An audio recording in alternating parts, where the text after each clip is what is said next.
right, let's get to Monday Night Football. Before that, though, it is now confirmed. It's official. This was the worst week in modern NFL history.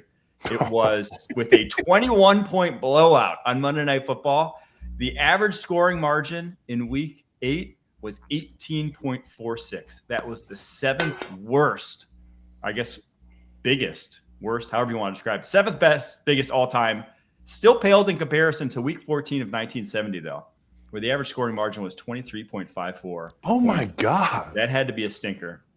Was your dad around, Kyle? Was your dad playing around then? Did it start with a 7? No, Yes. he started in 81. Okay. Just after the John Madden regime left the Raiders. Okay. So he was probably watching, though, back then as a kid. Oh, yeah. He was at Villanova trying to steal a peanut butter sandwich without anybody noticing. But, yeah, one game decided by one score, 18.46 scoring margin. A tough one. Monday Night Football, though, I thought it was a good game. I mean, there wasn't a punt until the third quarter. It just was, though, the Kansas City Chiefs in that offense outclassing the Commanders once again. Before we get into the Monday Night Football game, do you guys want to guess who led the NFL in passing yards that week in 1970? I just found it, and it is hilarious. Oh, no. I see my timeline before I was born in terms of that's why I just ask how when guys played is so bad. Like if you played 1980 versus 1960, I don't know the difference. I'll say Bart Starr. No, but you were sort of on the right path. Craig Morton of the Dallas Cowboys threw for 349 yards in the Cowboys' 52-10 rout of the Houston Oilers. So that was the most impressive passing performance of the week in 1970. And in this game, like you said, it was a good game, but I also thought it was a weird game for the first half because you had the two drop passes that led to interceptions where they both hit the other player in the face. So Deebo Samuel literally the ball hit him in the face mask, and Mike Danner just catching a punt. And then Travis Kelce sort of just walks directly into the way of Juju Smith-Schuster to drop the pass that leads to an interception. But my number for this game was 3. That's many passing touchdowns Patrick Mahomes had in the second half. And it really just felt like the Commanders' defense ran out of gas. They ran out of people. And the biggest issue for the Commanders going forward is, we kind of said it before, they are so old and slow that their lack of speed really shows up when you play a team like Kansas City. They don't have a lot of guys who can get under those crossing routes by Travis Kelce. They don't really have the guys to run with Xavier Worthy. Rashee Rice found his way onto Bobby Wagner for a touchdown pass at the end of the game, which we called was going to happen on Thursday. So it feels like the Chiefs just keep rolling. They're going to Buffalo, or they're playing Buffalo for that, always the biggest game of the year next week. But it feels like this Chiefs offense and Patrick Mahomes has played at such a high level since getting the guys back, and it's been super fun to watch.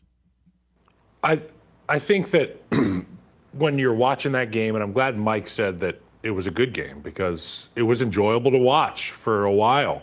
And depending on who you're rooting for, then it became not enjoyable to watch. But the Commanders had to be perfect. You're on the road. You've got your backup quarterback in it, albeit, in my opinion, it's the best backup quarterback situation in the National Football League, just based on the archetype of quarterback that they have. And they don't have to change anything in their offense.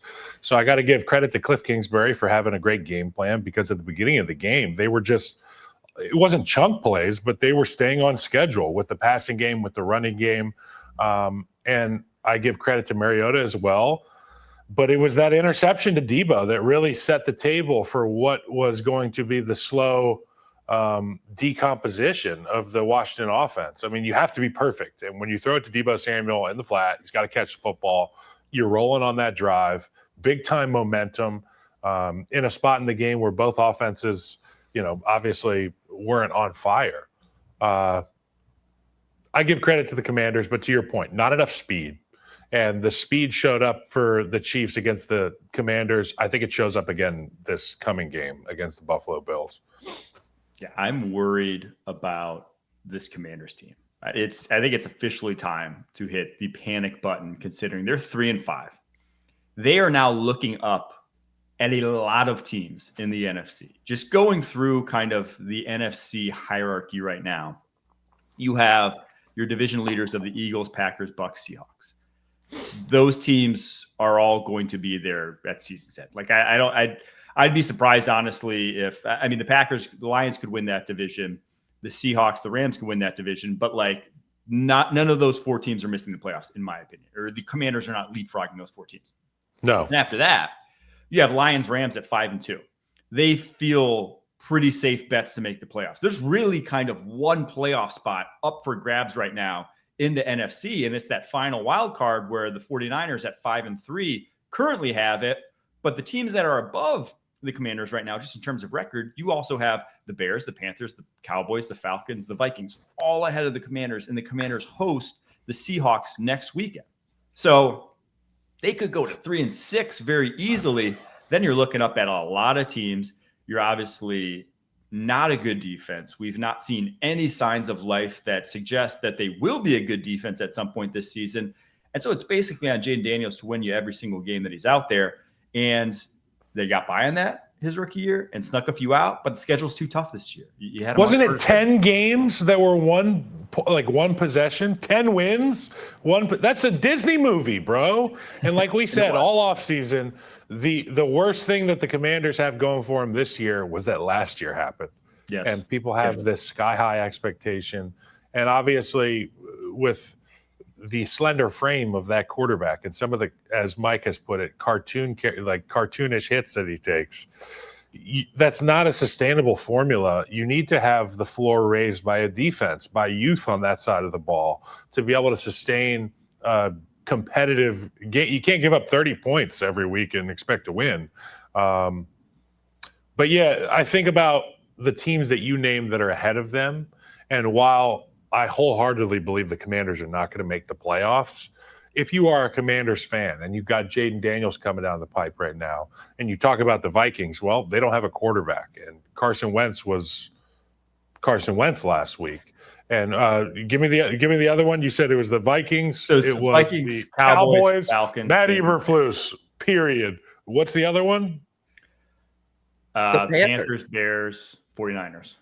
Panthers, Bears, 49ers. I mean, like, you're watching Christian McCaffrey, and you're just thinking, when is this offense going to stop being effective? You know, if they can keep giving him the ball. There's a million reasons why, as a Commanders fan, you could still be excited. But us three, stepping out of the echo chamber that is football fandom, we can say, look, it doesn't look great for the Commanders.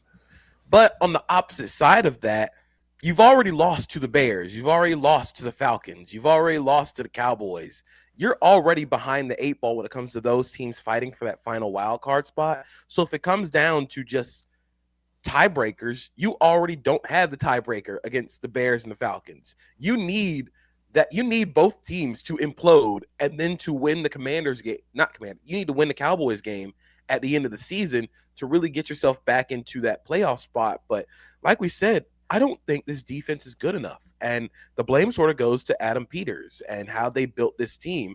They didn't make enough significant adjustments or changes to this defense. The hope was Bobby Wagner continues to find it at the age that he is. Marshawn Lattimore continues to or tries to find it at his age. You're hoping for splash plays from Javon Kinlaw, who was their big defensive free agent signing, but none of that has been good enough. And then you look at what they did in the draft. Trey Amos was their second-round pick, but Josh Connerly has been sort of bad. Not even sort of bad. He's been bad as a rookie this year. He was getting pushed around by George Karlaftis on Monday, and it really stood out how small and just how light the Commanders were against this Chiefs defensive line. The Chiefs defensive line sort of built to win with power, and it felt like somebody was in Marcus Mariota's lap the entire game. So it really comes just down to team building, and this team this year probably just isn't good enough. Yeah, I think we knew that about Connerly, though. I mean, if you watched him coming out, you knew of all the first-round tackles, he was the biggest project. You know, very athletic, but he was the guy that got, you know, the viral rep from the Senior Bowl against Mike Green. It came against Josh Connerly, and the whole excuse was, oh, but he was a left tackle, and that was at right tackle. And it's like, well, actually, he's playing right tackle now for the Commanders, so that's not great. I do think, though, it's all kind of a moot point. I honestly think the NFC right now, I don't think we see it change. I think the 7 teams that are in the playoffs right now are the 7 teams because, like I said, the first 6 are like a clear tier kind of above everyone else in the NFC. Those are 6 very good teams. And then the 49ers have a cakewalk into the barn here. They still have Panthers, Browns, Titans, Cardinals, Giants all on their schedule that they should be favored in all of those games. And then you always give them one of those where they have the Rams and Seahawks at home. They've already played them on the road. They have them at home to end the year. So I think it's going to be those 7 that are in right now. I'd be surprised if anyone breaks into that, but obviously injuries, other things could change that. But those 7 seem like the clear top right now. Let's flip it just to the Chiefs real quick, just because I want to make one last point about them. We obviously knew the offense was coming. When everyone got healthy, we figured this offense would be very good. It's just literally on paper the best collection of weapons he's had in 3 years, Patrick Mahomes has. But defensively, what they've done the past 3 weeks against the Lions, Raiders, and now Commanders, and sure, it's Marcus Mariota versus Jay Daniels. It's a little different, but stopping the run. They have had a 31.4% rushing success rate over those 3 weeks against 3 capable rushing offense. Lions obviously a very good one. Commanders can be a very good one. Raiders at least have a very good running back. A dominant, that's number 4 in the NFL over that span, dominant run defense after it was such an issue early on. I think that's the biggest change about why early on we're like, hey, there's real issues here. Now it's like, oh, wait, this team's the house. Yeah, and it goes to the second level. I think that's where the biggest change has been since the early part of the season. Nick Bolton, Leo Chenal, Drew Tranquill have been playing inspired football against the run. Still some stuff to be ironed out in the passing game. They sort of just forget to defend checkdowns, which is exactly what happened on Monday against Commanders, where Jeremy McNichols would chip somebody and then just leak out and nobody would defend him. I think part of that is because they were so worried about Mariota as a runner that they just never passed off the chip. But they still have so many good, talented pieces against the run. Like I said, Nick Bolton has played a lot faster. Leo Chenal has played very well against the run. You get the speed of Drew Tranquill on the backside. And then I just think they're tackling a lot better as a passing unit. Not a lot of players are going for explosives now because they're tackling a lot better. I still do worry a little bit about their corner situation when they go into nickel, especially if you're going to play Chamari Connor in the slot, which has not been good at all this season. I do think they need to add there, but it's encouraging to see the defense start to take a turn, especially going into a game against Buffalo where the run game is going to really be tested. But also shout out Terry McLaurin for 2 of the most improbable catches I've seen this year, and it ultimately doesn't matter, but they were super cool. Like the touchdown catch, I didn't think he was in. I didn't think he got both feet down. And then the one on the sideline where his right knee hits before his body goes out of bounds, it was pretty sick. I'm glad you bring up, Mike, the point about the defense, particularly their success against running the football, because at the beginning of the year, watching that Chiefs defense, I was thinking to myself, I don't care who comes back on the offensive side of the ball. If teams can run the football the way that they are early on, the Chiefs are going to be in deep water, deep moving water every single week. And for Spags to be able to get his guys on the right page up front, and for Chris Jones to rally the troops, and like you said, getting guys down quickly after they catch the football. Catches happen in the National Football League. We spend all week in offensive meetings scheming to get guys open. And when you get guys open, the way you really have success is get them the football and make somebody miss. And that's when the explosive plays happen. The Chiefs don't allow that. They suffocate offenses, and they don't let the bleeding continue. And that's what makes them great. And now you've got Patrick with his guys on the offensive side of the ball. It's the Chiefs again. The Chiefs are the Chiefs again. And, people are like, are we seeing vintage Mahomes? I'm like, we are in the vintage Mahomes. Like, what are we doing here? Okay. Like Aaron Rodgers is 52. Kirk Cousins is 65. Patrick Mahomes might as well be 23. So we're in the height of Patrick Mahomes. And I got a question for you guys. They're showing a lot of Nagy on the sideline. They're showing a lot of Andy Reid on the sideline. Both are talking into the microphone. Both have play sheets.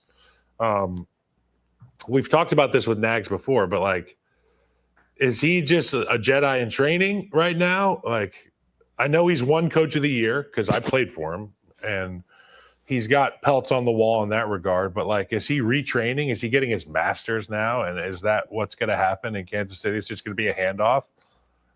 I think it's going to be a handoff. I do. I think it comes down to both the timing of if Andy Reid decides to hang him up soon. Like, you already have a guy in Nagy who has experience with Andy Reid, experience being a head coach. Like, it feels wise from the side of Matt Nagy to just not go take a job with some instability, uncertainty, and just wait until Andy Reid retires, because you're going to get that job, and you already have familiarity with the best quarterback in football. So it looks like it's going to be Nagy sort of pushed into that role, and you're kind of getting him like re-educated on what. And I'm not pushing Andy out either. I'm just curious because like when we're watching the game, I'm like, who's calling the plays here? Like in the low red, is this an Andy or a Matt Nagy special? And I feel like maybe Matt Nagy's the only guy on the face of the earth that Andy Reid would be like, go get him here. Like, go get him. Yeah. So just from a pure timing age perspective, Andy Reid's 67. Patrick Mahomes just turned 30. Matt Nagy's 47. So Reid 5 to 6. I will say if he coaches 5 to 6 more years, you're not like walking into a great job. Patrick Mahomes in his late 30s. Yeah, he's probably still going to be Patrick Mahomes. He's probably still going to be great, but it's not like you have a ton of runway with him. You're going to have to manage that succession plan if you take over as head coach. I assume, though, given how his first tenure at head coach went and his age, that I think he's just going to try to wait it out at this point in KC. I think you'd be silly not to, just given the job security that you have in that role.